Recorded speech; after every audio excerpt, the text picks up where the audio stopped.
What's happening, podcast listeners? This is the Practice Squad podcast. We are coming to you from our basement down here in Pittsburgh, and kind of happy and sad moment. It is our last show of 2019. We won't be back on the mics until 2020. A bunch of us were traveling around. We've got busy schedules, and you know what? I think we deserve a little bit of a vacation, don't you? Yeah, it's been a long stretch, but it's been a lot of fun. It's been a great football season. It has. My job's been wearing me out, and this, although I love it, is a fair amount of work, so it'll be nice to take some time off. But because we are lapsing a week, that means that we just have even more to cover this week. Surprise, surprise. Surprise, surprise. And we start with the matchup between the Cowboys and Rams that happened this Sunday, where the Rams come into Dallas kind of riding high off of 2 wins, one beatdown of Arizona and one against the Seahawks. And Dallas was riding a 3-game losing streak, and Dallas ends up absolutely crushing the Rams 44-21. They went up 28-3 at half. So, Storm, I want to know what changed with this Dallas squad this week that allowed them to put on this performance against LA. Well, I don't know if it was Dallas or if it was LA. I think LA might have been smelling themselves, feeling themselves a little bit, coming off a couple wins, like their shit don't stink or something. Like, Dallas, they've been riding a 3-game losing streak, looking like crap, and here we come, coming off big win against Arizona, coming off another big win against Seattle. Like, we should go in there and roll. And I knew it. As soon as I saw the public start hammering LA, I'm like, Dallas is going to wind up winning this game. But I was like, you know what? Stick with it. Of course, it didn't pan out. You saw Dallas run the ball well. Zeke and Pollard, I know a lot of that was garbage time in the second half. Both over 100 yards. I think Pollard had 131. It was kind of the reversal of what happened last year in the playoff when C.J. Anderson and Gurley both went for over 100. So exactly. A little bit of payback there. Yeah, exactly. And, that defense just made Goff very uncomfortable. It seemed like O-line looked like to their beginning season form where they just had no answer for anything. And Goff just looks like he was seeing ghosts all over again. Boy genius, couldn't figure out any plays to get that offense rolling. And, Dallas, for whatever reason, kind of jumped on him quick and silenced them. Yeah, it's interesting how quickly this escalated, how Dallas kind of crept up on this lead. So real quick to kind of go over the progression, how this 28-3 lead came about. So first of all, to answer the initial question, what changed with the Cowboys is that they played the Rams, who were vying for a playoff spot. So, of course, this will be the week that they actually show up. Not the week against Mitchell Trubisky or anything like that. No, this week against the LA Rams. Anyway, I digress. But the Rams start off the game, and they actually look like they're moving the ball pretty well. Things are going according to script, and Dallas gets a stop right around the 40. Rams have to punt a little too deep for a field goal. Both teams punt on their next drive, and then Dallas goes down, and Dak throws that interception. So I'm out of my chair. I'm like, all right, we got this. And then bogus penalty. At least I thought it was a bit of a dicey penalty. That home field advantage right there. Just a little bit. But anyway, Dallas goes down, scores a touchdown. Pretty impressive nonetheless. 15-play drive. So I was impressed with how they were able to establish pace like that. Then the Rams come back and they score a touchdown. Then Dallas had that huge play to Tavon Austin, which was kind of the backbreaker. And once that happened, you kind of got a feeling that things were going to go bad. And then they hold the Rams to a 3-and-out the next drive. The main drive that was when Dallas took over the game was that 97-yard drive. I think it was it took 8 minutes. They go down, score a touchdown, make it 21-7. And then, of course, Jared Goff does the one thing you can't do with time running out in the half. Throw an interception, give Dallas what ended up being an easy touchdown, even though they did need an illegal hands to the face call on, I think it was Michael Brockers. Yeah. They end up scoring there. And then, of course, the Rams thought they were getting the ball at halftime, and they didn't end up getting it. So, honestly, for Dallas, my big takeaways, this offensive line has the potential to be excellent, like you said. Both Zeke and Tony Pollard, over 100 yards. Those long drives, those 12, 15-play drives, obviously integral to the style of play that Dallas wants to have. So this offensive line obviously can do it. It's just a matter of if and when they show up. It all depends, which is surprising because they really kept Aaron Donald and that D-line in check for the most. I mean, it was impressive. They did, and I had said last week that my concern with the Rams was that I thought they had a chance to get dominated on the line on both sides of the ball, and that is exactly what happened. And honestly, that's what Dallas has the ability to do to teams. They, for whatever reason, just haven't shown it for the majority of this season unless they've been playing cupcakes. This is the first legitimate opponent that they've that they've been able to beat. Yeah, I agree. And like you said, Dallas doesn't succeed off of Dak Prescott. I think we've learned that. Dallas succeeds off that strong running game of Zeke and crew, and it just showed it, like you said, with those long drives. That's what they do, because that defense just doesn't seem like it's holding up like we all thought.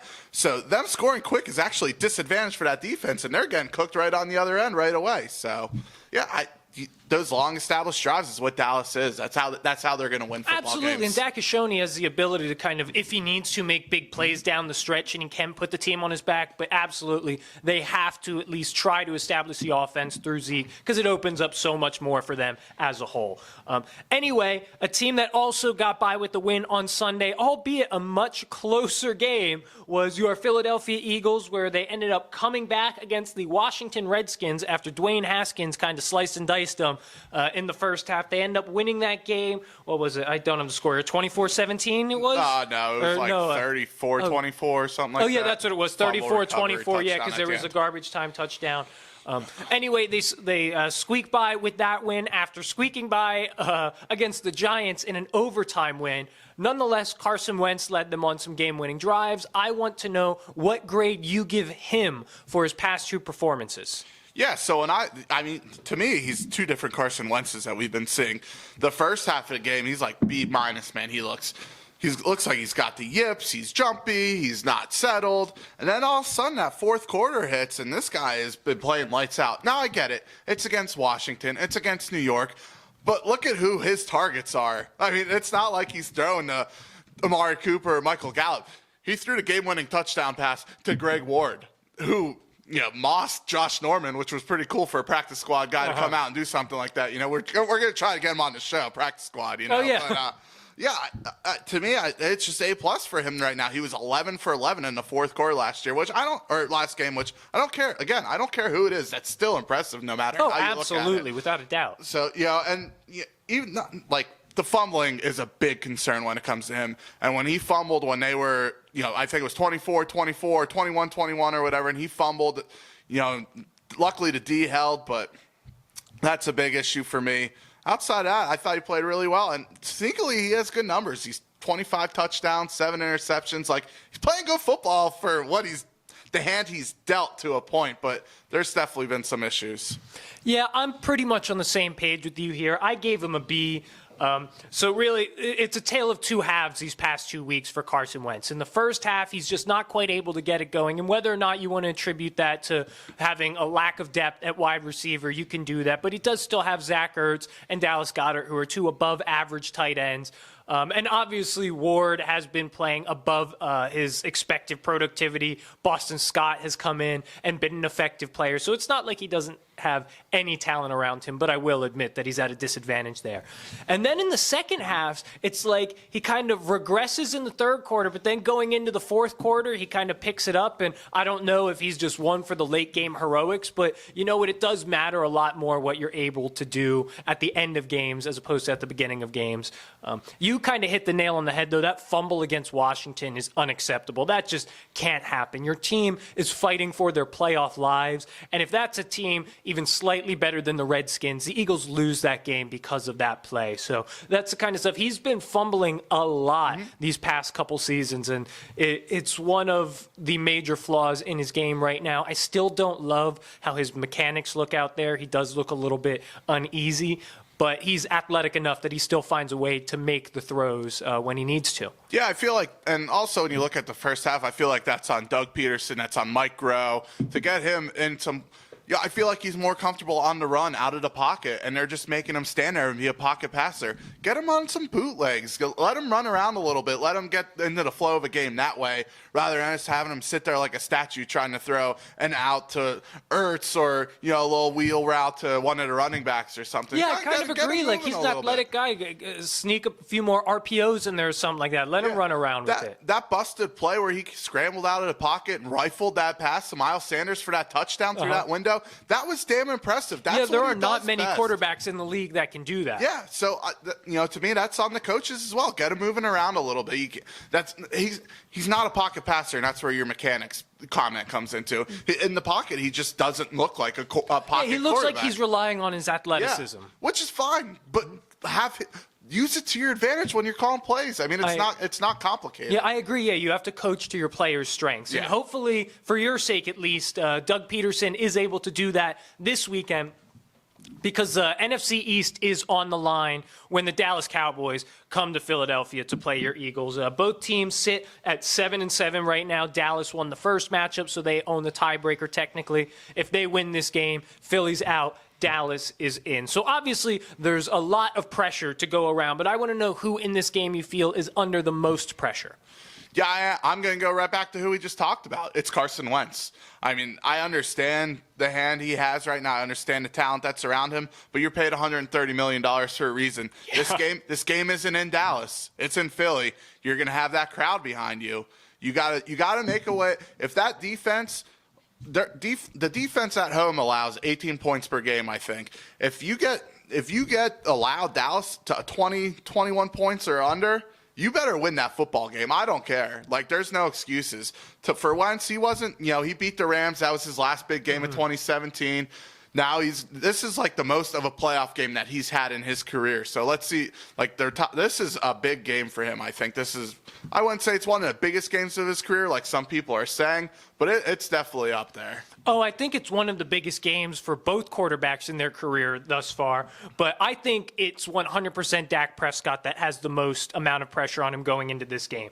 So obviously he hasn't gotten paid. So he's trying to prove that, hey, I can get it done in crunch time, really show I'm worth that $35, $40 million a year contract. Additionally, he does have the better team, and the Eagles have shown that their primary weakness on defense has been their defensive back. So if he goes in and he really, really struggles, what does that say about Dak Prescott? I get where you're coming from with Carson Wentz. He does have a lot to prove because he has made that money. But Dak Prescott does not have a reason or an excuse like Carson Wentz has with the plethora of injuries that have happened on the Eagles' offensive side. Dallas's offensive line is better. Their running back is better. Their wide receivers are better. Dak has no excuse not to go in and win this game. So with that being said, who do you think is going to win this game, Storm? Yeah, it pains me to say it, but I just don't see a way the Eagles win. I mean, when you've been watching that defense versus Giants versus Washington, they're getting torched by Dwayne Haskins and Eli freaking Manning. I mean, those cornerbacks are playing bad. They're playing incompetent. You see wide receivers running wide open nonstop. I just don't know how they're going to slow down a guy like Amari Cooper, who's been torching them ever since he came over to Dallas. I just don't see how you slow a guy down like that. They couldn't tackle Adrian Peterson, who's 50 years old. How are you going to tackle a guy like Zeke? To me, it's just it all falls on the defense, and I don't think they're going to come up big enough for them to beat Dallas. Yeah, the defense has come up short the past couple weeks, but I think they have it in him to come up big against this team, and I do think that they will do just that this Sunday. So you're picking at my own team. I know it feels wrong. It feels wrong, but against all odds, I am gonna go with the Eagles. Somehow, some way, they are going to find a way to win. So, like I said, that defense really does have to show up. The cornerbacks have to put in the game of the season. That defensive line has to remember who they are. Additionally, Carson Wentz just needs to avoid the mistakes. He cannot afford to turn the ball over. He needs to be a game manager who has the ability to make some plays down the stretch, because the Cowboys could win this very, very early on in the game. Yep. But if the Eagles are going to win it, they're going to have to win it late. And I think they do. I think Carson Wentz gets the ball. He finds a way to drive them down the field, get a game-winning field goal, gets enough from Zach Ertz and company throughout the game to keep it close. But, yeah, I'm going with your Eagles, man. I like the way you're thinking. I mean, I still might change, but this early week, I just have no faith in that defense right now. And I don't blame you. But you know what? It's in Philly, and I like the coach. I like the quarterback in Philadelphia. So anyway, just talk about the Eagles defense. There's a couple other defenses that tried to make some additions, or did make some additions in the past couple days to try to make some improvements with their squad. So Terrell Suggs, after saying that he wouldn't show up anywhere unless it was to Baltimore, ends up getting claimed by the Chiefs, and he has reported, correct? Yeah, he will report or has reported. I don't know what their practice schedule is like. So Terrell Suggs is now a Kansas City Chief, and Janoris Jenkins, a Jackrabbit, who got cut from the Giants after some poorly choice of words on Twitter. He got claimed by the New Orleans Saints. So obviously both teams are addressing a point of need, but what player do you think is the bigger addition to their respective team? Yeah, I was torn because both teams, this is great moves for both teams, I think. But I'm going to go with Janoris Jenkins here with the Saints. I mean, you pair him up with Marshawn Lattimore and another former teammate, Eli Apple, down there. That secondary kind of needs that help, especially when you saw what a team like San Fran came in New Orleans and did to them. Oh, yeah. Obviously, Indianapolis with Jacoby Brissett did not do as much against them, so he looked a little better. But, I mean, you were T.Y. Hilton, at, 80%, if at that. Best, yeah. Yeah, and Zach Pascal, or I don't even know, that crew. But, yeah, for me, I think it's Janoris Jenkins. I mean, he was easily the best player, or the best corner on the Giants secondary. He's still graded out well by PFF, whatever people want to take in for those ratings. But, yeah. That's what I'm going with. Yeah, I think that's a great signing, but I'm going to go with Terrell Suggs. Like you said, it was a tough decision because both teams addressed their primary weakness on the defensive side and improved. So obviously the Chiefs all season have been pretty bad against the run, although the defense has looked a little better. Nonetheless, Suggs helps just from a pure talent on the field perspective. But I also think Terrell Suggs brings an immense amount of value off the field. He brings intensity to a locker room, and he's got that postseason experience, so he's going to be a guy that is going to hold his team accountable. He's going to play a factor in kind of getting them hyped up, playing at their maximum capacity. And I also think he's going to be out to prove something because even though he did say he only wanted to go back to Baltimore, he's on a contender that has a chance to play Baltimore in the postseason, possibly take them down. And he now knows that Baltimore didn't even put in a waiver claim for him because they didn't think they would get him. So that's got to rub a little bit of salt in the wound. So once again, I think they're both great pickups, but I think the Suggs move to Kansas City moves the needle just a little bit more. Yeah, I mean, like you said, both moves, and Kansas City is desperate need of a pass rusher, so that'll be good for them as well. They absolutely are. All right, sticking with football, but switching to some off-the-field stuff, we're going to follow up a little bit with what people are calling Spygate 2.0. So recently, the video that documented the incident where a Kraft production staffer was caught filming a Bengals sideline during a game against the Browns. That video came to light thanks to Jay Glazer. And to kind of give a recap to people who haven't seen the video, and we'll make sure that when we post the segment of this, we'll post the video link as well, so you kind of have a reference. But anyway, man wearing Boston Bruins jersey was filming for Kraft Productions. He was approached. Said he was working on a piece for an advanced scout for a piece called Do Your Job for their website. When the video was reviewed, the security official says, quote, "Come on, guys, I don't see the advanced scout in this footage." Videographer responds, quote, "We were trying to get some field perspective." Then security, quote, "That's not the field." Videographer, quote, No, I'll delete that." And you can watch the video to kind of get the gist of it, but he insists that he can delete it so that no harm is done. The security officer says, "We're beyond that at this point." So now that there is video evidence that has been released to the public, Storm, do you feel any differently than you did last week when we talked about this? Them some cheaters, man. It's unreal. I was talking to Jason a little bit about this, and they probably would have been able to get away if they had like a wide angle where it was got at least a little bit of the field. Yeah, shooting a high resolution, you can crop in when you get back. When people see this video, it's literally just the sideline, just where the players and coaches are. That's it. Nothing else. It's incredible. Like, how do you think you could get away with doing something like this? And the NFL really needs to step up and do something here because we all know the Pats have a certain history when it comes to trying to get an advantage on their opponents. What? This is news to me. How many gates have they had? I'm not sure. Enough. A lot of gates. Yeah, a lot of gates. But, and then, we'll delete it. No harm, no foul. Come on, man. Like, what are you doing? Yeah, like you don't really say that unless you bring it back some. But anyway, part of me wants to give the Patriots the benefit of the doubt because as a guy who's dabbled in some video, being a videographer myself, I get it. Like you set up a tripod. You're trying to get some B-roll of a shot. Like, I know most people working this position probably know most of the rules of football, but some people don't. They're just guys who are good with the camera. So you set up the tripod, you're figuring something else out. You end up with 8 minutes of sideline footage. But I don't know if the Patriots have really earned the benefit of the doubt. Like, because just when you look at this, it's the exact same response that that investigations showed that the Patriots had told their cheating cronies to use during the original Spygate. So should I believe that it's just a really eerie coincidence with the videographer who was just totally ignorant about the rules? Or should I believe that Bill Belichick is cheating? Now, the real kicker, or the real thing that everyone wants to know, is if this is going to be able to get traced back to Bill Belichick. So I don't know what your thoughts are, but my opinion is no. No, it will not. No, because there's no way. You know he's not communicating directly with anyone No. here. He's got a guy who knows a guy who knows yeah. it. He's like Pablo Escobar. He's got like a couple of generals got his that connections. communicate to the soldiers and the runners down on the street. You know, he has no idea exactly what's going down. He just says what needs to get done, what the Yes, objective is. Exactly. And he snaps his fingers and it happens. Absolutely, man. So if for whatever reason it does get traced back to Bill Belichick, what do you think the punishment should be? Ooh, that's a good question. Put me on a spot here. I would say you'd have to suspend him for at least a year.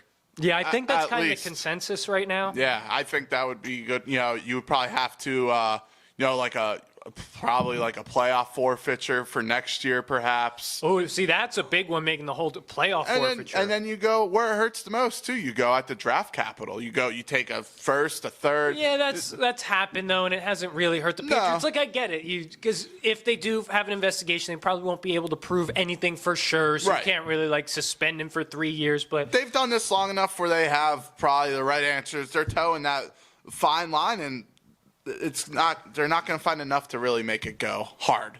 I agree. It's going to be tough to pin this on Belichick. And even if they do suspend him, just like Pablo Escobar, he's going to find a way to build his own freaking prison and come back stronger than ever. You're gonna have to put Bill Belichick on an island with no cell phone service, no laptop service, like nothing, to get him not to communicate with the team during his suspension. Just a year off of scouting and watching film. That's a true punishment. No electricity. Like, they just have to bring him stuff by boat. Level the playing field.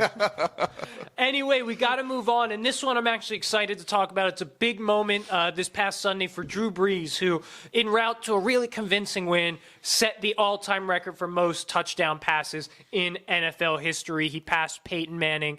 Really a big moment for this guy. So really, I just kind of want to know your thoughts on Brees breaking this record, what this means for him, his legacy. Yeah, I mean, this is great for Drew Brees. I'm so happy for him. I mean, you look at, that potential career-threatening elbow injury he had coming out of San Diego, and then Miami and Nick Saban wouldn't take him, and then all of a sudden New Orleans takes him. And not only does he become that franchise quarterback, but he becomes a savior for the city itself after the events of Hurricane Katrina and stuff like that, and being able to bring them a Super Bowl and just making them so excited. Like, football really brought that city back together after what happened. And, all that and what he's just been able to do, given, like I said, the injury, his size itself. It's very impressive. I was very happy for Drew Brees. Absolutely, man. Like, first of all, before I really get into it, he broke the record in a game where he passed 29 of 30, 96%, 4 touchdowns, 1 incompletion. Just it was the perfect way for it to happen, and honestly, it's the perfect person, in my opinion, to win this award, or not to win this award, to achieve this record. So it's a guy who's undersized, under-recruited in college. He was drafted into a poorly run franchise. Obviously, he had that long rehab from that injury, like you said. People said he has a 10-20% chance of getting back on the field. Obviously, Sean Payton and the Saints take a chance on him, and he has done nothing but perform on Sundays since he got to New Orleans, putting it out on the field every Sunday for those New Orleans fans, and doing so in a time where that community needed it the most. You mentioned Katrina, obviously, bringing them that Super Bowl. In the aftermath of that really was way more meaningful than what a football game is just on the surface. It did so much for that city.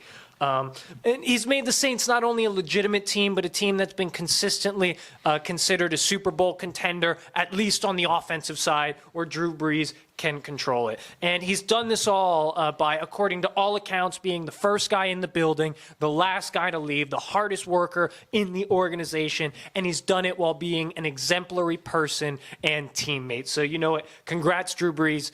Really, really happy for you. I hope Tom Brady does not catch you. Yes. I would prefer I prefer to see Drew Brees hold on to that record. So I think it was pretty wild. They showed a video of him after practice one night last week, and he's there doing literally on the field by himself doing mental reps. yeah, doing mental reps, walking through his 17th year in the league, Yeah. 18th year in the league. Still, it's absolutely incredible. So, kind of segueing to this question. Where do you think Drew Brees falls on the all-time list of great NFL quarterbacks? Whew. He would definitely have to be in the top 5 in my opinion. I would say top 5, top 10, somewhere in there. Top 5 or top 10? That's a big one. I would probably put him between 5 and 7. I think I would put him. He still only has the one Super Bowl, and maybe it'll change for him. But I mean, and he's played. The dome obviously helps with the stats. I'm not trying to discredit anything he's done. I mean, incredible athlete, everything he's done. But that does help. The dome at least 8 games a week or season. Then you play in a team like Atlanta, who's at the dome, so you're guaranteed. Oh yeah, he played in a division that was conducive to a high octane offense. Right. So it worked out well for him. But yeah, I would say 5 to 7. Yeah, so for me, he's definitely in the top 5, although it might take another Super Bowl to be able to convince some other people. Yeah. But obviously, Brady, Montana ahead of him, and I put Peyton Manning ahead of him. You have to put Peyton Manning. Yeah, because Peyton's got the second ring. I know he wasn't really instrumental in the last one, but still, he was there. He was the quarterback. And really, Peyton's peak was just unlike any other. In the regular season, he was incredible. But then you get to the level of guys like John Elway, Dan Marino, Brett Favre, Aaron Rodgers, Troy Aikman, Roger Staubach.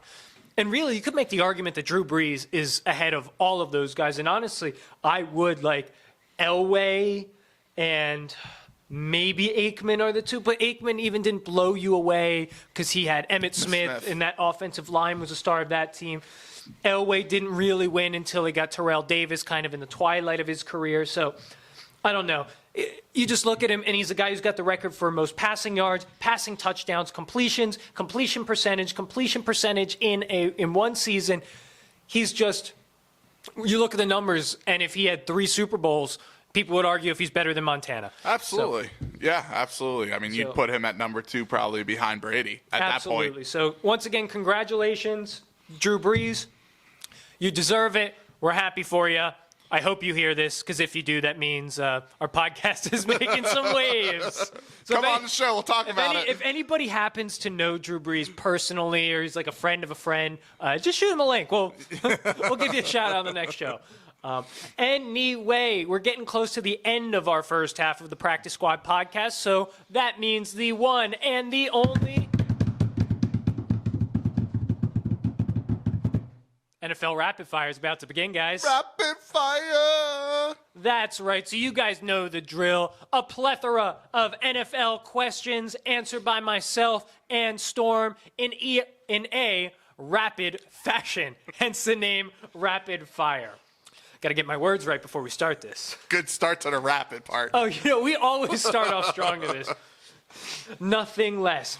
Anyway, let's just jump right into this with question number 1. Does Sunday's performance against the Cincinnati Bengals restore any faith for you in that New England Patriots offense? It was against who?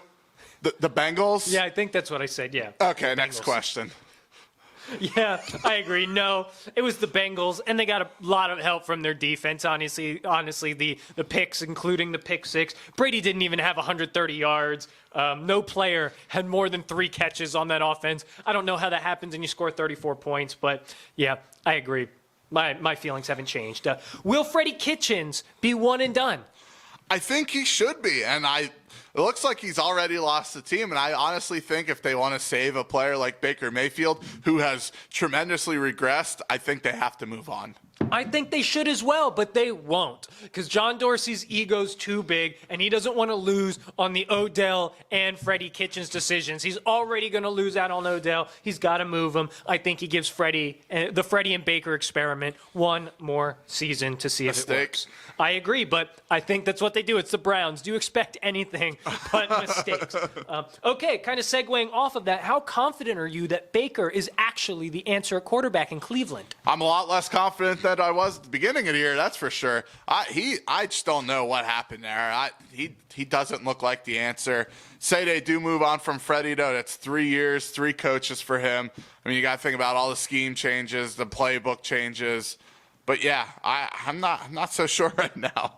Yeah, man, I really did love this guy early in his career. And then when the year started, I had a lot of optimism for what he was going to do for the Cleveland Browns. But the swagger that he tries to pull off doesn't really work when your game is garbage, and he has been terrible. Like, he was known as, he's gone from being known for his accuracy to being the most inaccurate quarterback in all of football when Jarvis Landry and Odell Beckham Jr. are his two wide receivers. Like, that's just inexcusable. Noodle arm Eli made look good with throwing Seriously, that down. like, he just looks so bad. And we've seen quarterbacks come out hot their first year. Some people get some tape on them. They regress a bit their second year, usually not to this extent, though. Really, it's the third year that's the kicker for these guys. So Baker, next year will be the year that he needs to show whether or not he's worth that second NFL contract. Keeping with the quarterback theme, do the Chargers need to draft a quarterback in the first round of this year's draft? Yes, absolutely they have to. I mean, don't get me wrong, Phillip Rivers still has the fire there to play. But boy, is he turning over the ball at a ridiculous rate anymore. It looks like he still lost a step. I think that 20th kid has really finally played a toll. It only took 20 of them. Yeah, man, he's got a lot of kids. So my answer is no. They don't have to draft a quarterback in the first round. So that's especially if they're not in love with Herbert and Eason. I'm not, but if they are, yeah, I guess you can go for it.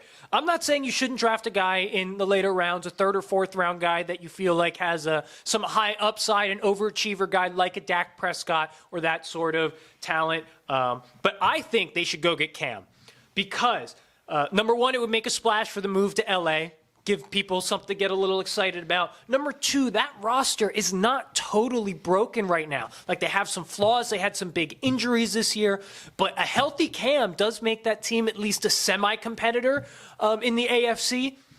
So, I don't know. Like, it's a bit of a risk, but I think you can focus on rebuilding some other aspects of your team and wait for a more promising quarterback class. So a guy who was a part of last year's quarterback class and drafted in the middle rounds by the Carolina Panthers was Will Grier, who will be making his first start for the Carolina Panthers. They've decided that Kyle Allen, not quite working. Let's see what this weird Will Grier guy has for us. So what do you expect out of him?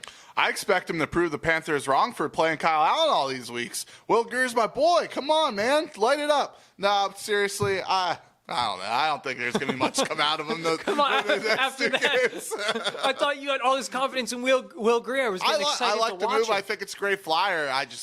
We'll see. I mean, I don't really think this game he'll have anything, but let him play out the season. It's only 2 games, but yeah. What you're going to see from Will Grier this week is a bunch of handoffs and checkdowns to Christian McCaffrey. So right. I, like you, I did like Will Grier coming out of West Virginia. I thought he was a high upside player as well. He kind of reminded me of Baker Mayfield a little bit of swagger to him, a little bit of attitude, but he really could sling the ball all over the place. But NFL coaches decided that undrafted Kyle Allen was better than him in training camp, and I think there is a bit of a reason for that. Right. He could come out and win a game or two like Kyle Allen did, who did it by a bunch of handoffs and checkdowns to Christian McCaffrey. So I sense a person that should stay there the whole time, and that's Christian McCaffrey. That's someone that they should make a constant in that offense. Someone who's been a constant for the Giants for what seems like 45 years at this point is Eli Manning, who looks like his tenure as a Giant is coming to an end after this season.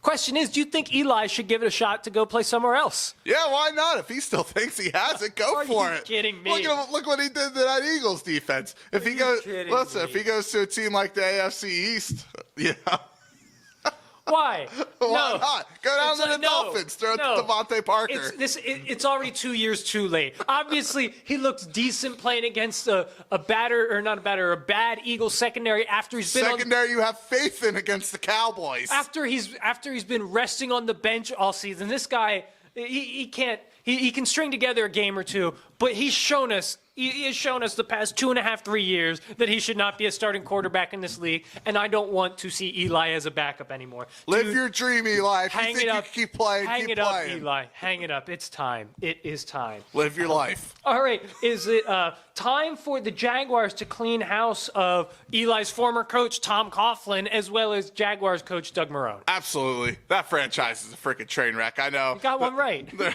was reports of Tom Coughlin and Doug Marrone going at it a little bit. They signed Nick Foles and didn't even give him a chance to really prove what he could do down there. It's a train wreck. That franchise is a joke. I 150% agree. They had a really promising and special core and culture on that defensive side, and within a season and change, it just totally disappeared. This defense is horrible. Look what happened when they got rid of Blake Bortles. Yeah, how'd they get worse getting rid of Blake Bortles? Anyway, that's on coaching and management, and there's no reason that those two guys should keep this job past this season. End of story. Last question here, kind of a mixed NFL and college question. So Joe Burrows just recently won the Heisman. Congrats. Question, do you think he should be the number 1 overall pick, and how successful will he be as an NFL quarterback? Listen, I personally think Chase Young should be the number 1 overall pick. He's by far the most talented, but that won't be the case. We know the NFL. We know their love for quarterbacks. Joe Burrows will be the number 1 pick of probably the Cincinnati Bengals. And I think he does have a decent chance to succeed there if the coaching staff is correct with Zach Taylor and crew. I mean, you look at they got some young wide receivers once AJ Green leaves. You have Auden Tate, who looked promising before he got hurt. You have Tyler Boyd, who doesn't look too bad. You have Joe Mixon at running back. The line could use a little work. That defense actually wasn't that bad for them this year. I think they're like middle of the pack. Yeah, they were mid-pack in most categories. I mean, it's there. Yeah. If you put in a quarterback and you could build a system around Joe Burrows, I could see him doing – it's tough in that division, but I could see him doing something there. Yeah. I think he'll have some success. Yeah, so I'm kind of with you. I don't love him as a number 1 overall pick. I'm not a huge fan of any of the quarterbacks coming out in this year's draft, but nonetheless, he will be the number 1 overall pick by the Cincinnati Bengals. I don't see them going with Tua, and obviously, they need to address that quarterback position. And you don't like Andy Dalton? I think Andy Dalton has had ample opportunity to show that he can lead the Bengals out of the abyss. Anyway, I think Burrows does have a lot of potential. He's accurate. He's mobile enough. He's not what you would call like a running quarterback by any means, but he's got some escapability and out of the pocket ability. But unfortunately, he is going to the Bengals, and although I agree with you, they do have some promising talent over there. Organizationally, they are a mess. By all accounts, they cheap out in terms of their training staff and facility. They don't have a good track record of being able to attract any free agents or draft super effectively. You look what happened to Carson Palmer, one of the more talented quarterbacks of the past 15, 20 years. He goes to Cincinnati, and he struggles to get beyond 8-8 every year, and they had talent then as well. So best of luck, Joe. If you end up going there, don't sign a second deal, or better yet, pull an Eli.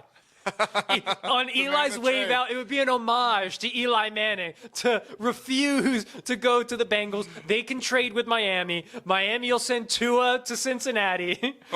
Joe Burrows will go to Miami, and everything will work out for him. Boy. I would not wish that on Tua either, though. Sorry, buddy. Sorry that I even put that idea into the universe. Anyway, that does it for our last NFL Rapid Fire of 2019, man. Kind of a sad moment. We're saying goodbye to what was a good year, the year that we decided to start doing this. I mean, I can't believe that I've made it to the end of the year still being able to tolerate your Santa hat wearing self. But you know what? It's been all right. It's been fun.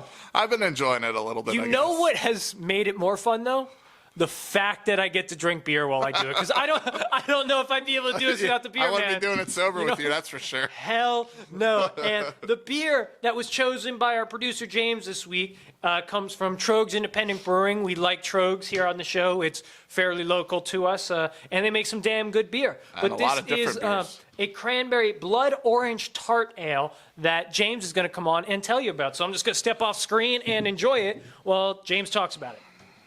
James, everybody. Hey, welcome back. How you doing, Storm? Feeling better? Yeah, it's feeling great, man. Good. So, yeah, this week we're keeping it PA local, as usual. We like to, this is like, what, our third or fourth Trogs that we've had on? Yeah, we might even be more, yeah. If you guys couldn't tell, we're trying to get sponsored. So, yeah, this is a new holiday release for Trogs, cranberry and blood orange tart ale, and although the word tart is on very small font, it is an understatement for this. It's so you can get this in 12-ounce cans. It's only at 4.5% though, so that's pretty. It's perfect for holiday parties. You can kind of pass these out. Yeah, exactly. Perfect for holiday parties. You can pass these out. This is modeled after the classic Madras cocktail, according to Trogs, and yeah, it does taste like a nice Christmas cocktail. Yeah, I mean, the first thing you taste the first thing I said was tart after having a sip of it. But yeah, it's damn good beer though. It's highly drinkable. The blood orange comes out very well. And highly recommend. Trogs Cranberry and Blood Orange Tart Ale. You can find it at any bottle shop. Yes. Cheers, bud. Delicious. Cheers. All Thank right. you, sir. Cheers, sir. Cheers, man. I will take my seat back. Tasty, tasty. That it is. Blood orange is not really the. It's a bit of an off-putting name for a fruit, but damn, is it delicious. Yeah, for real. For real. Anyway, guys, as usual, after we talk about our beer, we like to take a break so we get to enjoy the beer. But don't worry, in the second half, we do still have a ton of great stuff for you. We're going to hit a couple more NFL topics real quick, but we also are looking ahead to the first round of the college football playoffs, so we'll be looking at those two matchups, as well as looking forward to the big Christmas Day NBA matchup, since we won't have a chance to talk about them before then. So hang tight. We'll be back with you in just a little bit.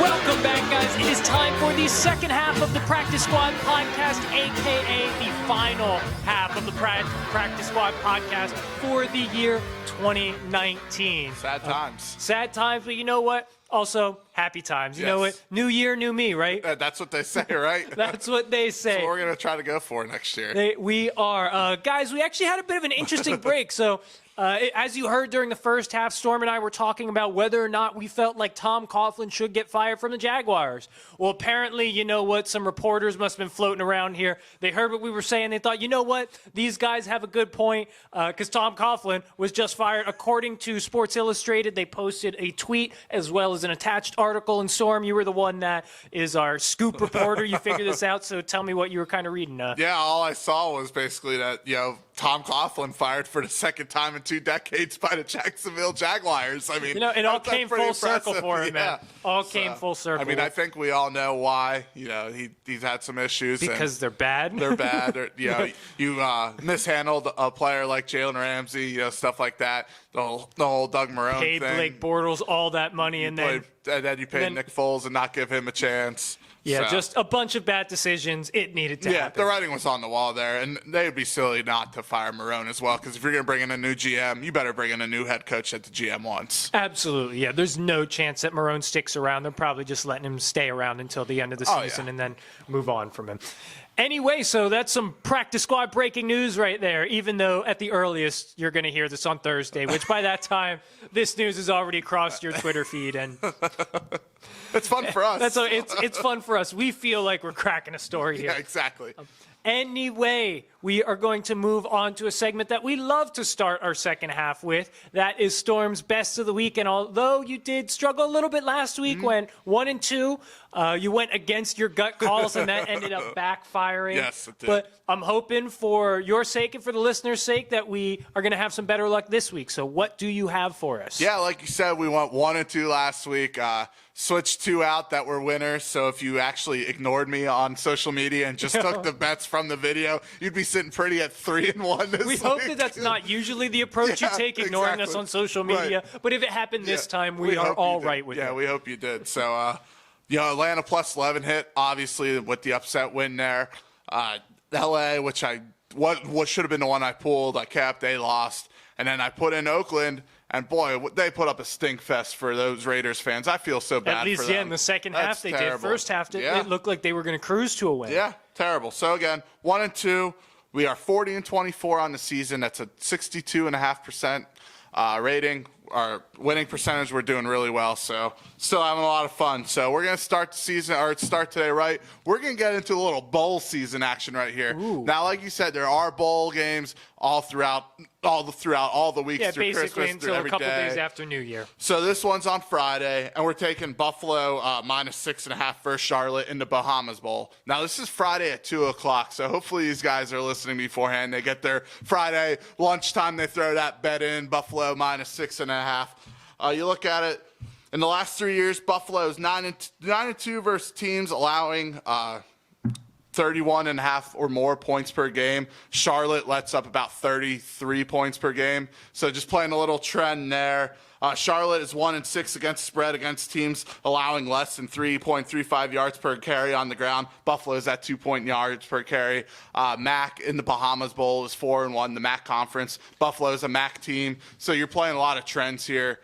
You're going. It's the first bowl game. Got to play it. We're taking Buffalo. Of course, you got to play Taking it. Buffalo -6.5 In the Bahamas Bowl. Okay. The Bahamas Bowl. Because Yeah. the Bahamas need a bowl game, right? It was something stupid. Bahamas Bowl. Is it It's played in the Bahamas? I don't know. 2:00 it might be. I don't know. That's a hell of an incentive to go 7-5 in college football. Yeah, why go to the not? Bahamas Exactly. for your Just bowl go to the game. Bahamas. Why No not? big deal. No big deal. Yeah, they're probably not even going to play. They're probably going to be all hungover, partied out, or whatever. Yeah, they're college kids.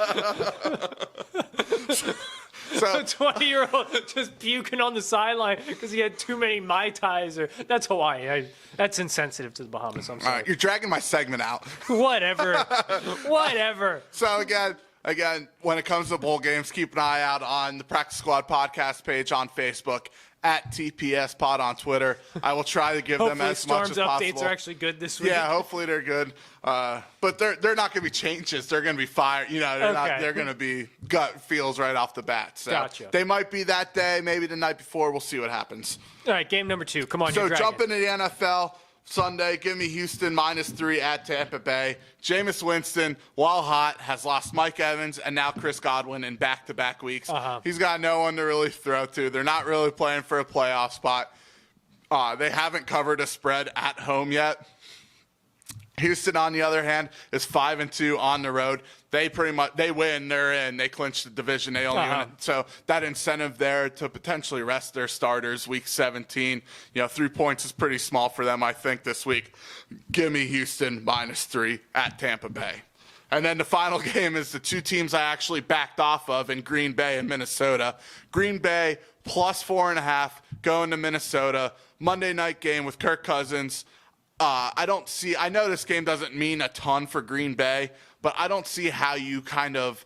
What do you mean? Aren't they only one game up on Minnesota? Yeah, but if they go and win, it doesn't matter. Like they have the tiebreaker. Oh, so Yeah, Green Bay would have to so lose the next two. They would have to lose out. Gotcha. So, and obviously you want to win. You want to go into Minnesota on Monday night and win. And with Kirk Cousins and his track record, I mean, he had some pretty big games this year, kind of bending that curve the other way. But I'm going to play the other way. I feel like 4.5 points is a little too much. I would put out a field goal game somewhere in there, 3 points. So give me Green Bay +4.5 there. I actually think Aaron Rodgers has a chance to go into Minnesota and hand them a big old L. So we'll see what happens there. So just to recap, Friday at 2:00. Give me Buffalo -6.5 for Charlotte in the Bahamas Bowl, a bowl we all want to be a part of. Yes. Houston must-watch TV. Yeah, exactly. Got This it. is why. I'll watch more bowl games just because of betting. Houston -3 at Tampa Bay, and then give me Green Bay +4.5 at Minnesota. So we're playing two road teams there. But if I have anything else, I guess I'll put it on the page to see what happens. You know what I mean? We're not going to switch anymore. We're going to go with the gut reaction. Yeah, you go with your gut and you can add to it, but you don't take away. Right. You've learned your lesson.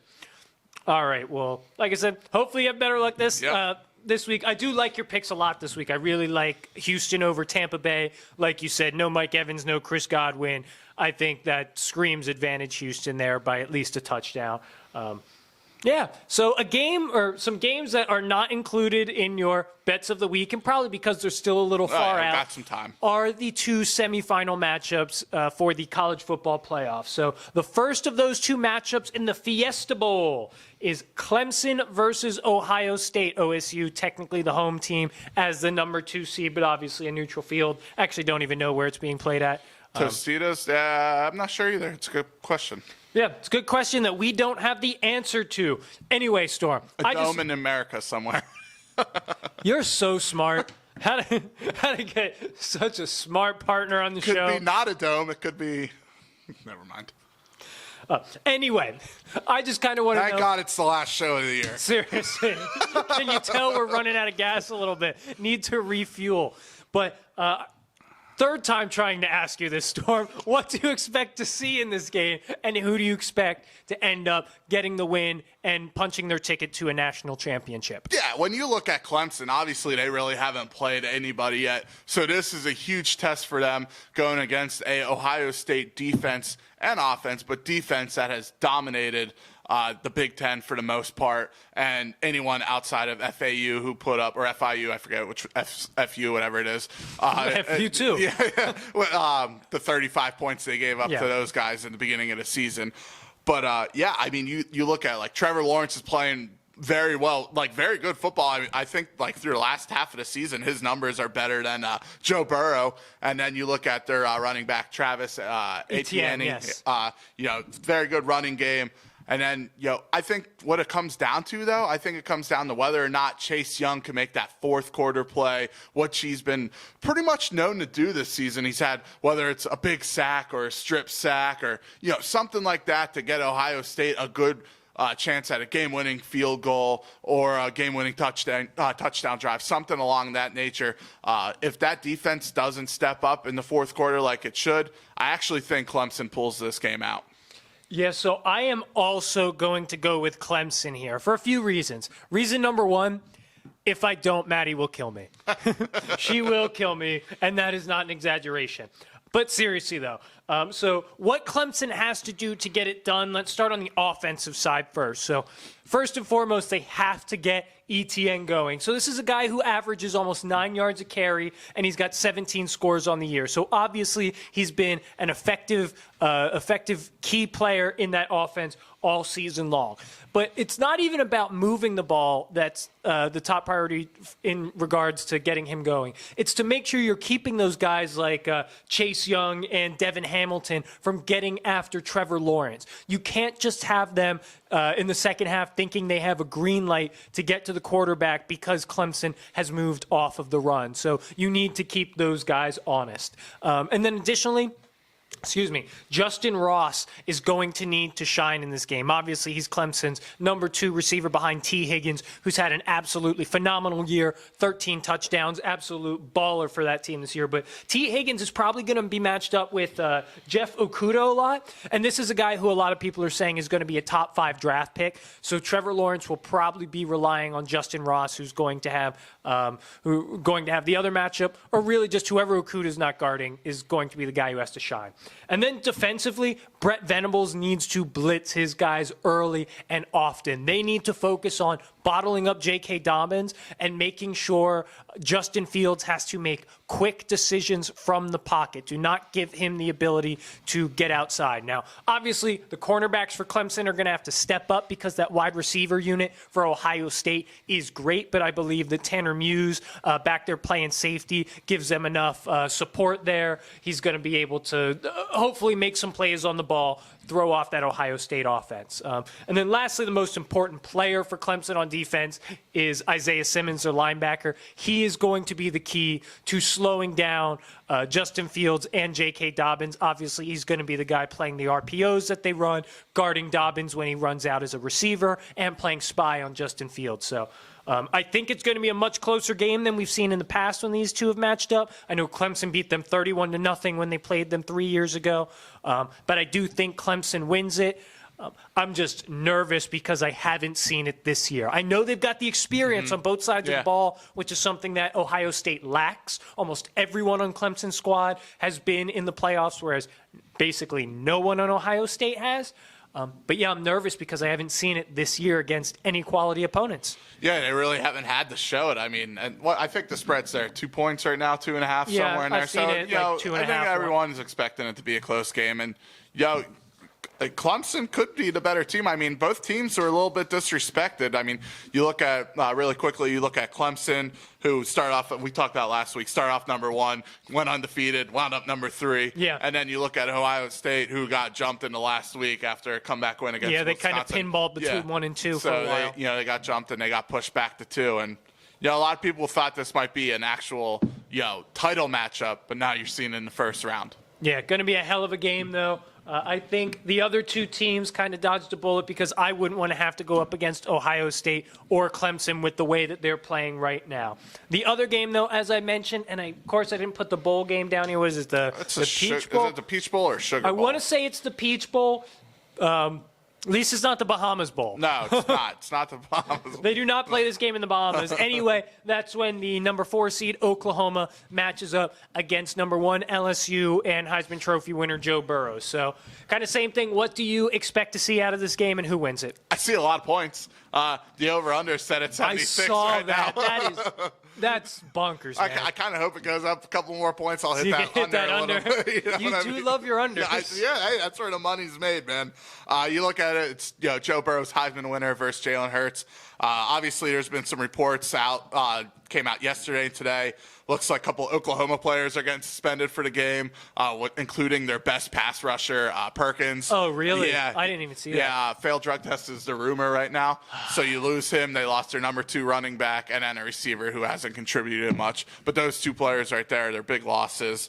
So that's already, they're already a 13-point dog.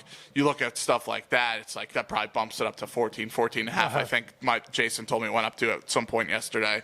But, yeah, I mean, you look at it, LSU's probably going to win. They're probably going to win convincingly. And the only way Oklahoma has a chance if Jalen Hurts, who's been there before. So to me, it's like, can Jalen Hurts maybe pass on some of his experience of being there with Alabama to some of these Oklahoma players, maybe like a CeeDee Lamb or a couple guys on defense or even Lincoln Riley.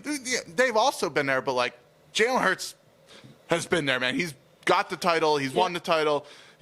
He could be a quarterback that's in the national championship for 4 straight years if they find a way to win this. He doesn't know anything other than being on a winning team. Right, exactly, and that's what he does. And we'll see if he's able to, try to pass that on to some of these guys at Oklahoma. I just don't see it. There's not really much to say. LSU's by far the better team. I know the defenses aren't that good. That's why there's going to be a lot of points. But LSU, yeah. I mean, there's not much really you can put to it. It's like, can Jalen Hurts, put the team on his back? Well, basically. It's not about Jalen Hurts. It's about, can this defense pull a rabbit out of a hat? Because LSU's offense is playing on another level right now. Doesn't Joe Burrows have 300-plus yards and 3 touchdowns in the past 3 games? And man? It's going to be even tough when you lose your best pass rusher now, Absolutely, reportedly. Yeah. So they were already not as talented a team, and now they're playing shorthanded. It's going to be really, really tough. And usually against a team like LSU, you have to try and slow down the game, and that's not what Oklahoma does. And I think LSU's defense is talented enough where they're going to be able to make some plays on Jalen Hurts, who does still have some shortcomings as a quarterback. And Oklahoma, if they're able to stop LSU twice this game, I will be surprised. So I think Oklahoma keeps it kind of interesting in the first half. Oh, yeah. But then in the second half, we see LSU pull away, win by 10, 13-ish, maybe a bit more if it gets a little too far out of hand. But I feel pretty confident in saying that Joe Burrow and LSU is going to get the win here. Yes, I agree. Nonetheless, it will be exciting, and we will be back before the national championship. So whatever 2 teams win, we will be talking about them during the first episode of our show for 2020. Refreshed. Yeah, we will be back. We will be well rested, refreshed, ready to start the new year right. But before we get to the new year, new podcast. Well, no, same podcast. Guys, keep listening to this one. It will be the same podcast. Yeah, new Twitter handle, yeah. Hopefully, someone please sell us the practice squad on Twitter. Anyway, before the new year hits, there are a bunch of marquee NBA matchups that are going on Christmas Day. As is kind of the norm in the NBA, they always find a way to pit a bunch of contenders together on Christmas Day. The biggest of these games is the second matchup between the LA Lakers and the LA Clippers.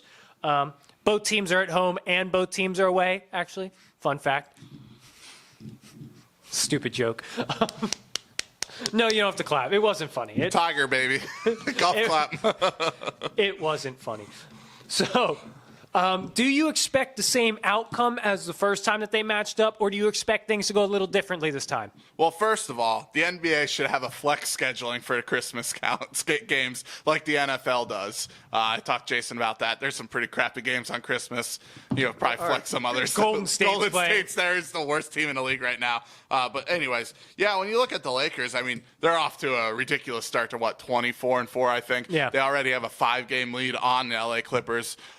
You kind of look at the way LeBron's playing. I mean, he looks like 10 years ago, LeBron. He's just playing out of his mind. Anthony Davis is looking really good. One of the things when you look at the Clippers, though, is what you expected to be a strength, and it's coming around a little bit, is that depth, that bench depth that we talked about. I mean, they're doing what they need to do for the most part, but they were so strong last year. I mean, they looked lifeless, and then all of a sudden that team went into the playoffs, without a Kawhi, without a PG, and now you kind of look at them this year. They're there, but I feel like there's a lot more to be desired with players like Landry Shamet. Oh my God, the heart begins with an H. Why can't Montrezl Harrell. Yeah, Montrezl Harrell. Yeah. So, but yeah, I mean, it's gonna be a lot of fun. I mean, this is a game we're all looking forward to watching. I mean. Well, obviously, it's been the one marked on the calendar since the Lakers and Clippers matched up the first time. Yes. Yeah. So, Lakers about to get that W on Christmas. They are. They're going to go in and they're going to show that they are the best. They're going to go into their home away stadium. They're going to roll in. LeBron's going to have his bottle of rosé or something, walking in a sports coat and turtleneck, his Christmas Day attire, and he and AD are about to get that Christmas Day W. So, like you said, the Lakers have looked absolutely incredible over the past month or so. And you hit it. The concern in the season for the Lakers was defense and depth, whereas that was a strength going in for the Clippers. And the Clippers are still very strong defensively. Right. But as you said, the depth is an issue. Whereas the depth kind of seems like one of the Lakers' strengths right now. So obviously LeBron and Anthony Davis are both playing at MVP levels. But they do have a bunch of other guys like a George Hill. Dwight Howard. Like a Dwight Howard, like an Anthony Caruso that they can bring off the bench, and they can be impactful both offensively and defensively. And the Lakers had a bunch of question marks going in this season, and it seems like almost all of them are working right now. So LeBron is a point guard. No one knew exactly how that was going to work. The team is thriving, and Rondo seems to have no issues coming off the bench and kind of leading the show in that second unit. He's averaging a career high as a three-point shooter. He's up around 43%, I believe, which is crazy. I think his best in his career has been like 37. But Dwight Howard's been resurrected, like we said.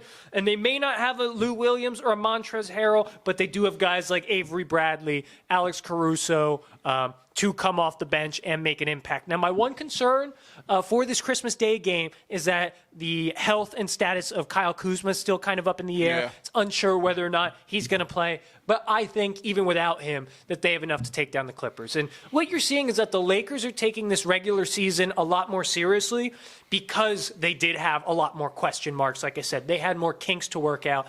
And it seems like that they're just figuring it out a lot quicker than they thought they would. Whereas with the Clippers, you can tell they have this feeling that they just kind of trust that when the season gets closer to the playoffs, they're just going to be able to kick it into gear. Yeah, and there was that portion of season where Kawhi missed quite a few games, too, with that knee or ankle injury or load management, whatever you want to call it. But, yeah, and then Paul George came back. So I think they're all just kind of, feeling each other out here, too, themselves. So, and they're still playing good ball. Oh, absolutely. While, it's not like they're sitting there hovering above 500 or Yeah, anything. right. They're just not this incredibly dominant team like we all assume they will be once they decide to commit. Right. Anyway, the second big matchup, and obviously there are more than two games, but we're just focusing on two right now. Second big matchup that we're going to talk about is when the Philadelphia 76ers take on the Eastern Conference leaders right now, the Milwaukee Bucks. So again, what do you think is going to happen when Embiid faces off against Giannis? Yeah, so when you look at it, you look at the success that Al Horford had guarding Giannis in his time in Boston. Will that translate to that Philly defense with a Ben Simmons, with an Embiid, who also have had somewhat success guarding Giannis? Those three guys, it's basically trying to slow him down, has even taken it up another notch from last year, you feel, with Giannis. I mean, Nick, he's just balling out, and it shows with that Milwaukee team. You thought they might be hurting a little bit with a couple guys they lost in the offseason. Clearly not the case. They only Obviously have 3 not. or 4 losses. Another 4 or 5 game lead on, I think the Sixers are actually in second place right now as well.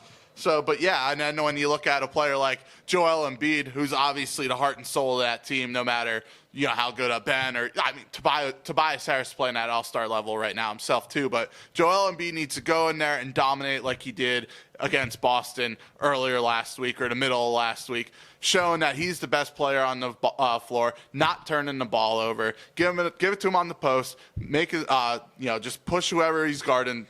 I forget who their big man is. I won't be honest, but I forget who it is. Just back him down and get to the rim and score. I feel like Joel Embiid gets a little lazy at times, and now when I don't know if you saw Chuck and Shaq kind of calling him out a little bit on TNT not too long ago. Yeah, and usually these types of games he'll show up. Yeah, and it's on Christmas.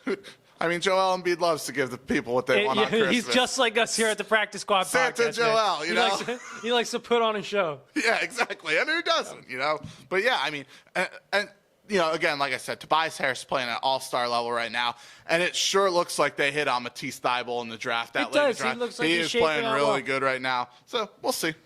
Yeah, I'm going to tell Sixers win. I'm going to tell you this right now. The Sixers don't want no part of the Milwaukee Bucks right now, man. They don't want to see them. So they just lost to Dallas on Monday, which was which snapped an 18-game win streak. This team is absolutely cooking right now. And I do get the concern with Philadelphia's big man stops Giannis a little bit, but this dude is playing on another level right now. So, he's averaging over 30 points a game, only behind James Harden in terms of leading the league in scoring this year. And he really is the type of guy that cannot be stopped when he's going to the basket. And he is shooting a little bit better from the free throw line this year. And he also has developed a bit of a jumper, so those Philadelphia Sixers big guys are going to have to respect that a little bit more. So I get on the defensive side, I'll admit, Philadelphia is a little bit better. But it's not like Milwaukee is a bunch of just slouches on the defensive end. They're middle of the pack in most categories, and actually they do lead the league in rebounding. But looking at these two teams offensively, man, you just can't compare them right now. So like I said, Giannis is absolutely going off, but the team is also leading the NBA in scoring overall. They're second in three-pointers made, second in shooting percentage, and they just have offensive depth that Philadelphia does not. So I had mentioned George Hill a little while ago. He's shooting over 55% from three-pointer, 55% from three-pointer over the last 3 games. They also have guys like Kyle Korver and Ilyasova who can shoot the lights out. And then they've got the Lopez brothers at big men who can stretch the floor as three-point shooters, and it gives them 2 bodies to rotate in and out to keep on Joel Embiid. So he's going to be able to do what he wants with them for the most part, but once again, they are 2 7-footers that can at least tire him out. So by the fourth quarter, we'll see how effective he is. And then obviously, Philadelphia, Ben Simmons does not present the offensive firepower that a guy like Chris Middleton does for Milwaukee as a number 2. So I just see Milwaukee going in there, chipping away, having about a 5-point edge each quarter. By the end of it, we're looking at a 15, 20-point game. I think the Sixers get smoked on Christmas. If the fans could bring snowballs into the arena, they would, and throw them at Joel Embiid. And I'm going to peg you with a snowball here. You keep that talk up. I just speak the truth, man. I don't want to. 15, 20 I don't mean to hurt your feelings, but the Bucks are going to make a statement here. I think that game's in Philly. Doesn't matter. I'm just trying. I'm trying to remember. That game Giannis got, that travels. That travels. He travels. All basketball players travel. It was a travel. He just gets from half court to the free throw line in 2 steps, man. Because his legs are like 11 feet long. He is a Greek freak. He really is a Greek freak. The name does suit him. But yeah, there are a bunch of other games going on Christmas. The Celtics and Raptors is another big one that we do not have time to talk about today. However, that's also going to be great. The Raptors obviously exceeding expectations so far this year. Pascal Siakam coming into his own. And that Celtics offense has been clicking as well. So probably the 3rd best matchup of Christmas Day. We're going to transition back to football, though, because we want to talk a little bit about the San Francisco 49ers, who, as we mentioned earlier in the show, had an upset loss to the Atlanta Falcons this past week. So that knocked them down to 11-3 on the season and actually puts them at the number 5 seed, strangely enough, in the NFC. So, Storm, do you think that they could actually make a Super Bowl run as a wild card team, having to go on the road 3 times to get to a Super Bowl? I don't see it happening. And I think it's more or less on how much that travel is going to wear on them for 3 games. You look at it. I mean, you picked the Eagles to win. Obviously, they win the division. So if San Fran stays the 5th seed, you have to travel all the way, like literally all the way across the country to Philadelphia to play Philadelphia. You win, you go back. Then you might have to travel out to a Green Bay or maybe even a Seattle, depending on how everything happens. So you're kind of hoping to travel to Seattle, but say you do have to go to a Green Bay. You're traveling more there. And then you'd have to go back to play like Seattle again, but a New Orleans team perhaps. It's just a lot of wear and tear for a West Coast team like that. The injuries clearly showed a little bit there. Julio Jones had himself a day. He had 12 receptions, 2 touchdowns, obviously the game-winning touchdown with no time left. There's definitely some concern there. And, they do get it done with, that defensive line and stuff. But, man, if any quarterback has some time and they're able to slow, like if you play a team with a half-decent offensive line, that even goes to, like, Philly or Dallas, whoever wins the NFC. They both have good offensive lines. And Richard Sherman's not back yet. They could be in some trouble right off the bat. Yeah, I totally agree with you. And I will say San Fran is the type of team that's kind of built to win tough games on the road in the playoffs. They're a run-heavy team, and they're excellent on defense. So that does travel well. However, you're right. That's a lot of travel. You got to think these are human beings, and traveling on an airplane that much takes it out of you. It's both physically and mentally exhausting. And every game has the potential to be a time change. Absolutely. And the places that they have to go, they're all some of the toughest environments to play in the NFL. So you mentioned Seattle, Green Bay, Philly or Dallas, and then New Orleans. Those are all extremely difficult places to win postseason games. So although I wouldn't totally rule them out, I'm with you. I would not have much faith that they would win even 2 games on the road like that, especially considering how talented the teams at the top of the NFC are. Now, I will say, I don't think that they're going to be a number 5 seed. I think that they go into Seattle in Week 17 and they win that game and they win the division. Well, that's what I was just going to mention. Even if they go in, those two are going to beat each other's brains out that last week. Oh, absolutely. Whoever gets the bye has a huge advantage. Exactly. And then the other team, both teams have to travel, hopefully, to Philly. But absolutely. Yeah. Who wouldn't? They're going to beat each other brains out and then travel. It's just wild that a team in that division is going to be 13-3, or I guess it would be 12-4, and be a number 5 seed. It just doesn't, especially because San Fran went so long with being undefeated. They were the last remaining undefeated team in the league, and now they're a wild card team. It's kind of nutty. Well, yeah, they also have a tough schedule right now, and they haven't been really beating those tough opponents. So that goes how good were they?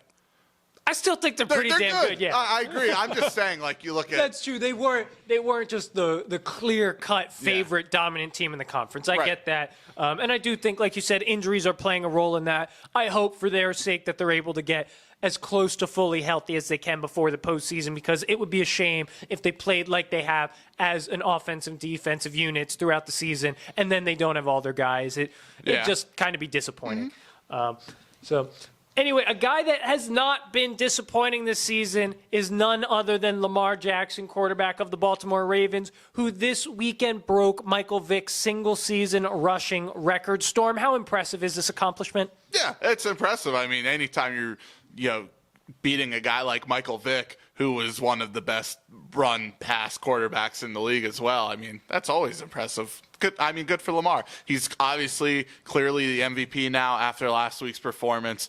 There's no touching him. That's your MVP. If you had the ticket, stand in line and just wait. People got him at 200 to 1. Sit there and wait at Caesars or wherever, Sugar House in Philly or Rivers down in Pittsburgh, because that baby's cashing. But yeah, kudos to him. It's great. And it's not just him that's succeeding. You look at the running game as a whole. Mark Ingram all of a sudden is playing very well. Gus Edwards, another one, is playing really well. And then you look at they have 3 tight ends that are legitimate tight ends in the NFL with Hurst, with Andrews, and then Boyle, the third guy, who's obviously probably the least productive of the 3. But Yeah. And then you got Malcolm Brown over there. No. What's his first name? Hollywood Brown. What's Hollywood his first Brown. name now? Is it Marquise. Marquise. Yeah. Malcolm Marquise, Antonio Brown's cousin. Yeah, I think it's an extremely impressive accomplishment. I'm not going to dive too into it because you hear the name Michael Vick, and that's synonymous with just like electric running ability at the quarterback position. Madden cheat code. Yep. And Lamar, at least statistically in this season, has eclipsed that. So just what this offense has done as a whole has been nothing short of remarkable. They're the number 1 total offense, and they're the number 1 rushing offense, and Lamar Jackson is the number 1 rusher on that offense as a quarterback. Now, what I will say is that when Mike Vick was playing in Atlanta, he was operating out of a more traditional West Coast system. Most of his rushing yards came on the fly, kind of as improvisation when his options had kind of down, yeah. exactly when the plays break down. And obviously, Lamar running the football is an integral part of the game plan, so it's a little differently there, but that doesn't take away from the greatness that we've seen from Lamar this year. Some people are still making the argument that Russell Wilson should be MVP, and I guess I kind of get it. That team is overachieving by so much, and he has been excellent, but you can't not give Lamar Jackson the MVP this year. Like, just watch this guy play and tell us that he does not deserve the award. You can't. Yeah, I mean, up until last week, it could have, Lamar was still leading and Wilson was right there, but there's no chance. I 100% unless agree. something crazy happens, which you hope doesn't. But I 100% agree. Now, the one thing that those two teams have in common is that they both sit at the number 1 seed in their respective conferences. NFC, though, as we mentioned, is a bit deeper, a little bit more top-tier talent in it. Do you think, or what team in the AFC do you think stands the best chance at knocking off the Ravens before they get to Miami? I think it's Andy Reid and the Kansas City Chiefs. I mean, you look at a team that could put up a lot of points. That's one of them. The defense has played a little bit better. And who did they just pick up on waiver wire? T-Sizzle. Who they better put under a damn lamp in a dark room and have him spill his guts out about that team and what all they love to do. Absolutely, I know it's man. a I little hope he's different not with like Lamar, I hope he's not like what Eric Weddle did in LA. I'm not giving you any insider information on the Ravens. Go on and you get beat 46-3 or whatever. Yeah, they have 49-6, whatever the Right. I'm leaving Suggs in there until he starts talking. Write down everything you know, young buck, or old buck, I guess, at this point. Yeah, old buck, yeah. I mean, I know he won't know much about the offense, but that defense, I mean, he was there for how many years? Oh, yeah, he was a staple on that defense Right. for a decade. And they have played well. Mahomes looked more of the Mahomes we know in the snow, which was a lot of fun. That game was a lot of fun to watch. It was. The running game is still a little bit of a concern, but that him and that Hill connection start picking back up again. He kind of hopes Sammy Watkins gets going, Travis Kelce, but that team could put up points in an instant. Absolutely. So that's my team. Yeah, I'm with you. It does have to be the Chiefs because, for me, New England is showing that I don't think they have what it takes to maybe even get out of their first game in the playoffs. But anyway, Might be a the one Chiefs- and done. Yeah, the Chiefs. It might be a wild card team. Sorry, They I really- digress. No, that's fine. You can continue to interrupt me. That's fine. I don't mind. People don't want to hear you anyway. Might be true. Maybe they tune in just for you. It might. You know, that sounds likely, actually. I would bet on that. I wonder what the Vegas odds are on that. Check FanDuel for me later tonight. Where else can they get a guy wearing an Eagle shirt along with a Santa hat, not being afraid of being snowballed? That's all I have to say. May I continue? Yeah, go ahead. Thank you. So the Chiefs, they've already beaten Baltimore this year, so they've shown that they at least have the ability to take down the Ravens. Check number one. Number two, that defense does seem to be heating up at least a little bit. Spagnuolo seems to have lit a fire under their ass. And like you mentioned, they do get Terrell Suggs now, who I think is going to be integral for that team going into the postseason. However, I do still have major concerns about that run game, For sure. particularly against Baltimore. For sure. Like, that's been the Chiefs' struggle. That's Baltimore's strength. Doesn't quite play out. Then lastly, I at least know that Kansas City can keep up with the Baltimore offense, at least closely. Like, I know those corners in Baltimore have really been starting to heat up a little bit, lock a lot of guys down, but stopping that receiving core in Kansas City is a difficult task. You look at the guys that they have, and got obviously Tyreek Hill, Travis Kelce, but also Mecole Hardman, Sammy Watkins, Demarcus Robinson is your fifth option, and then obviously McCoy and Williams out of the backfield serve as good receivers, so they can put up points in a hurry. So to me, they're never totally out. Now, there's two other teams that I think have a long shot. I think Houston and Buffalo are maybes, but and for totally opposite reasons. Houston because they can put up 40 if they get it going, and Buffalo because they showed that they have the potential to hold Baltimore to 3 touchdowns. So I think Kansas City is the best bet, though, if I were going to pick one particular team that could knock off the Ravens. And even then, I'm not sure how much faith I have in them. Baltimore just looks way too damn good right now, man. Yeah, they look good. There's no question about that. No question about that. Something that didn't look too good last week, and I'll be the first to follow my own sword, was my DFS lineup. Now, I'll admit it, I had a couple of good calls. I had Julio, who obviously went off. Chris Carson had a good game. Fitzpatrick paid off his value. But I had 2 bad calls that cost me in a week where so many guys were putting up huge fantasy numbers. Julian Edelman and Michael Gallup each got me right around a point. And that knocked me out far enough to not be in the money in the 50-50s on FanDuel this week. Now, it was the first time in, I think, 5 weeks that happened, but still, I don't like to do that to you guys. I like to give you a winning lineup every week. So this week, I made sure to spend a little extra time in my laboratory, crunching the stats. Got the supercomputer running all the complicated algorithms. No, I don't. It's just me. You're so hard not to interrupt. You're so kind around the holiday, Storm. I feel the love so much. Guys, I need a break from him. Anyway, so as usual, these lineups are optimized for FanDuel 50-50 cash matchup, so finish in the top half, win your money back, and it is for the Sunday and Monday slate. So this week, that actually rolls out 3 Saturday games, but that's all right. That still gives us 13 games to choose from. So, some water first. I don't need a drum roll. Oh. I don't need it. Although it did feel kind of nice. Good to feel appreciated. Anyway, we'll start off at quarterback as usual. For my quarterback this week, it's $7,700. I'm going with Matty Ice, Matt Ryan, who is the 9th price quarterback this week. He gets a Jacksonville Jaguars defense that, as we mentioned earlier, has been terrible during the latter half of this year. Other than that second half against Oakland, they've just been straight garbage. So Matt Ryan, in my opinion, has a better matchup than any quarterback priced ahead of him. He's also got an extremely high floor if he does not turn the ball over, which works out that he plays Jacksonville this week, who ranks 25th in the league in interceptions. So he's consistently right around that 300-yard mark. I think there's been 4 games that he's been under that, one of which he was around 278. And last week was one of them. He only had 210 yards, but he still was able to get 19 points against San Francisco's defense.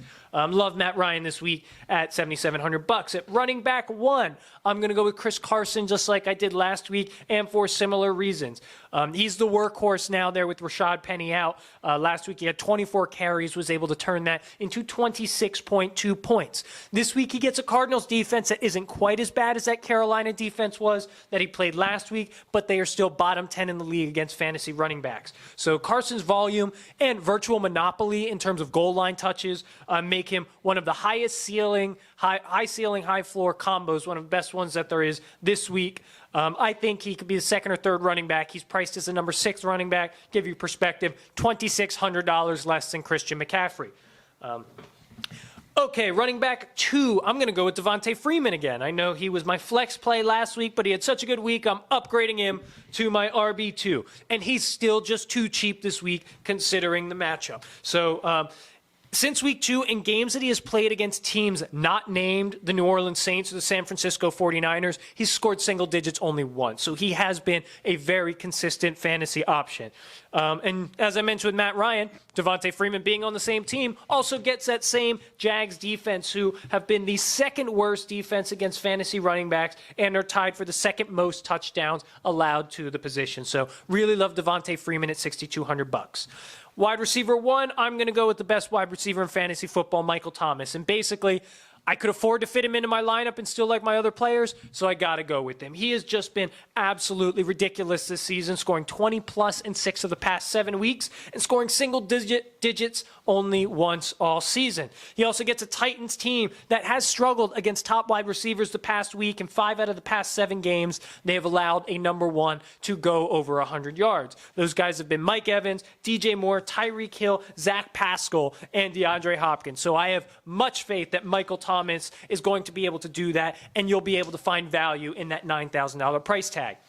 Wide receiver 2, another duplicate from last week in Julio Jones. As you can tell, I really like these Falcons guys against the Jags this playing week. the Falcons or what? I am playing the Falcons heavy. I think this Jags team is broken, and I think just the fact that Tom Coughlin's gone now, they have clearly given up for the year. So I knew he was too cheap last week, and he showed it by scoring 2 touchdowns and getting targeted 20 times. And I still think at $8,000, he is a steal. So Jags defense looks broken. Matt Ryan is missing a couple weapons, so he's going to feed Julio often. And I also feel like this game as a whole, it's the last game in the Dome for Atlanta of the season. I think they're trying to fight for Dan Quinn to maybe keep his job. I think Atlanta as a whole absolutely goes off this week offensively. That's why I like all these Atlanta players. Wide receiver 3 at $6,300. I'm going to stay in that same game, but go the opposite sideline to the Jaguars. I'm going with DJ Chark at $6,300. So I know Atlanta has had their moments on defense recently, but it's still a really flawed unit. And like I said, I expect Atlanta to score a lot, so I feel like Jacksonville's going to have to play catch-up. Chark was out last week when Minshew struggled for that first half of the game. But when Minshew was cooking, it was because of his connection with Chark. So I'm looking for him to try and target him a lot like he did those first couple weeks when he was a starter. Like, it wasn't that long ago, guys, that we were talking about DJ Chark as a wide receiver 1, and he's priced as wide receiver 25 this week. So huge upside, and I think the connection he has with Minshew will get him enough volume to easily be worth that $6,300. At tight end, I'm going with Seattle's Jacob Hollister, who's a really underwhelming pick this week, but he makes the most of the targets that he gets from Russell Wilson. And he gets the Cardinals, who, as we've mentioned in this segment before, are historically bad against tight ends. So if I can play a tight end against the Cardinals, I will. And that's exactly what I'm doing this week with Jacob Hollister. At my flex position, I'm going with the guy that I talked about, member of your Eagles, Boston Scott at $5,400. I had to save some money here so I could afford both Michael Thomas and Julio Jones this week. But I think Boston Scott's a great play. So thanks to about 70% of that Eagles roster getting injured, Boston Scott has gained some fantasy relevance. Obviously, he came down last week from that stellar performance against the Giants when he had 21 points, but he did still manage to get 10 points last week. So Eagles obviously lacking weapons, and Scott seems to have filled that like Darren Sproles-esque role. I was just going to chip in on that. Mostly as a receiver in the passing game. Had 6 catches 2 weeks ago, 7 catches last week. And I do get that Miles Sanders is the workhorse back right now in terms of getting the ball in backfield. But Scott still got a few touches the past couple weeks, and that receiving upside in the FanDuel PPR format really is intriguing, particularly at this price tag. Now, yeah, the RB's got more targets than any group outside, like the receivers. And absolutely, tight ends it was only Ward was the only wide receiver that caught a ball, and obviously you can't go to Zach Ertz on every play. Right. Now, what I will say is that if Jordan Howard plays, I'm gonna lean off of Boston Scott here because then I think Miles Sanders kind of fills that role. And if Howard does play, I will make the recommendation. I would play Taylor Gabriel, who looks like he's going to return from a concussion this week for the Bears and was the number 2 option there before he went down. And Mitch Trubisky is cooking a little bit. Additionally, I wanted to also mention in that same note with DJ Chark, there's a chance that he might not play as well or might be a little bit more banged up than we thought. If he does not play, you can plug in Tyler Boyd at that same price point. Want to make sure I give you guys backups with these injured guys. And then lastly, my defense, I'm going with the Carolina Panthers at $3,500. They played the Indianapolis Colts this week, who are really struggling offensively. Mack and Hilton are still kind of banged up, and they're out of the playoff hopes. So we'll see how much run they get this week. And surprisingly, they're the 4th cheapest defense, even though they do have that matchup. And They also rank 6th in interceptions this year, 10th overall in turnovers, and are tied for 1st in sacks, all things that give you fantasy points. So really surprising. I'm jumping on the Panthers at $3,500 this week. I think they could outperform their value hugely. So in summary, at quarterback, I'm going with Matt Ryan. For my running backs, I'm going with Chris Carson and Devontae Freeman. For my wide receivers, give me Michael Thomas, Julio Jones, and DJ Chark.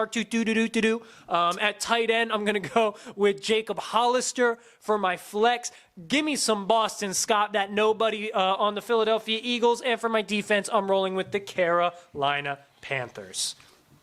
Hopefully this week I can win you guys some money. Once again, sorry about last week, but you have off weeks, man. You're going to have off weeks. You're going to have off weeks.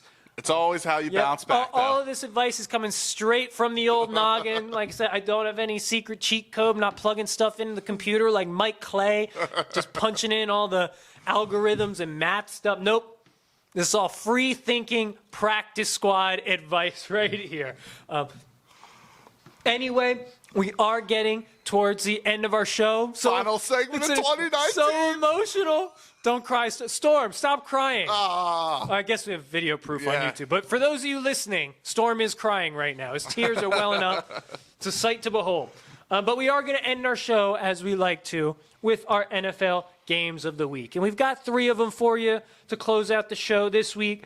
First of which is the Green Bay Packers at the Minnesota Vikings. Storm, what do you expect to see when Aaron Rodgers travels to play the Vikings? Yeah, obviously in my betting segment, I took Packers plus 4.5. I expect this to be a pretty close game.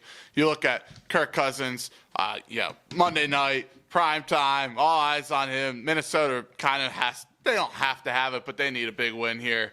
That's usually when he kind of cripples up sometimes. You look at Green Bay's offense, they've been pretty not that good lately. We play a good Minnesota defense, but I still think Aaron Rodgers finds a way. I think they wind up pulling the upset here. I think they do win this game. I agree. I'm rolling with the Packers here. I know Kirk Cousins hasn't been terrible in big games, primetime games this year, but that just means that the likelihood that it happens this time around is increased because it hasn't happened yet. I think the Packers offense is going to try and use this as an opportunity to show that they're better than they were last week. I think you can hear it in Aaron Rodgers' voice when he talks in interviews that he's not satisfied with the way that unit is playing. This Minnesota pass defense is not very good. They do stop the run pretty well, but part of the appeal for the Green Bay Packers running backs is that they are excellent pass catchers and good out in space. So I expect the Packers to win this game as well. All right, game number 2. The Bills travel to New England, and they still have a shot to win this division, man. If they win this game, anything can happen. What do you think's going to go down? I wouldn't be surprised if the Bills pull out a victory here. Watch your mic what's there, going man. on here? I stepped on the cord. Oh. I wouldn't be surprised if Buffalo was able to pull out an upset here. I mean, you look at the way that defense is playing right now. They had a huge sloppy win against Pittsburgh. They picked off Duck 4 times, I think it was. I don't know. There's something there that I feel like if Buffalo puts up 17 to 20 points, they're going to wind up winning because nothing on that New England team has impressed me. Or the offense, I should say, has impressed me. Yeah, there hasn't been much that has impressed me either. And if this game were in Buffalo, I would probably pick the Bills. However, it's not. It's in Foxborough. And I do think that the Patriots are going to be able to do just enough in terms of scoring the ball. Obviously, Buffalo's offense isn't one to write home about, and that New England defense is still very formidable. So I think it's a close, low-scoring game, somewhere in the ballpark of 21 to 17, yeah, right maybe where even it was 20 earlier to 13. in the season. What was it, 16-10 exactly. or 16-13? And I do think we get a similar result. Patriots lock up the division, but I don't know. If the Bills got him again, do I think that they would lose 3? I don't, but you never know. That Bills defense just playing it really is such Tre'Davious a level. White. Yeah, Tre'Davious White's absolute really good. baller, man.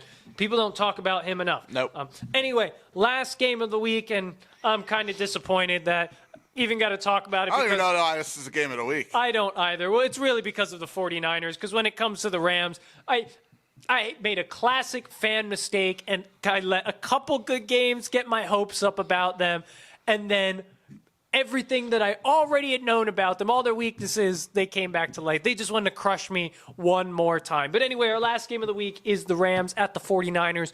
Big game for the 49ers. Keeps them alive to try and win back that number 1 seed. Do you think the Rams have a chance to take away that hope from San Fran? No, I don't think I do. I mean, I don't know. I just don't know what the Rams are, and it doesn't seem like any of the players that missed against Atlanta are going to play, like Richard Sherman or anything like that. It doesn't seem like they're going to play against LA.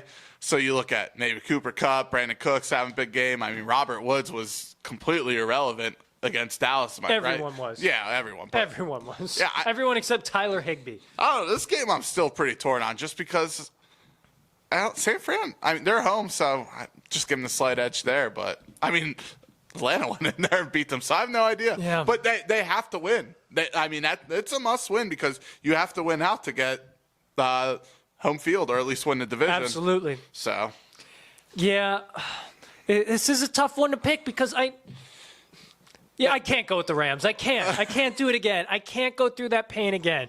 They have the talent to win. They do, and they've had it all year. But you never know what to expect from that team. You never know what to expect from that offensive line and Todd Gurley. You never know what kind of effort you're going to get from them on defense.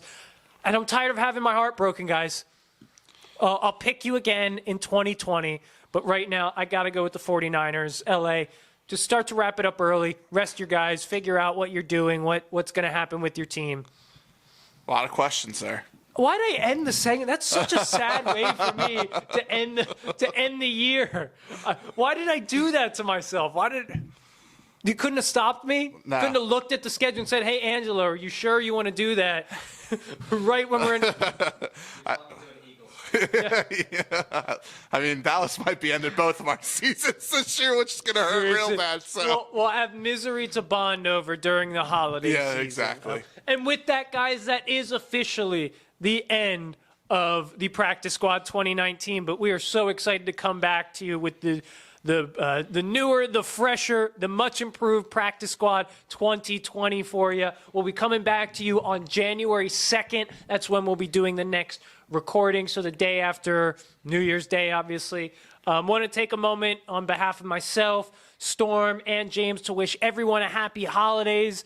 Enjoy the time that you spend with close ones, loved ones, families, relatives, or if you like to spend it by yourself, listening to the latest sports podcast. Whatever you like to do to enjoy your holidays, I hope you are able to do just that. So for sure. And thanks for all the support in 2019. Yes, thank you guys so much. It really does mean a lot. This started as just kind of an idea around a bonfire, having a couple drinks with some guys who like to talk sports, and hope that a couple people would listen to them. So thank you guys. We appreciate everything, and we are excited to come back to you in the new year. Have a great one, guys. Good night.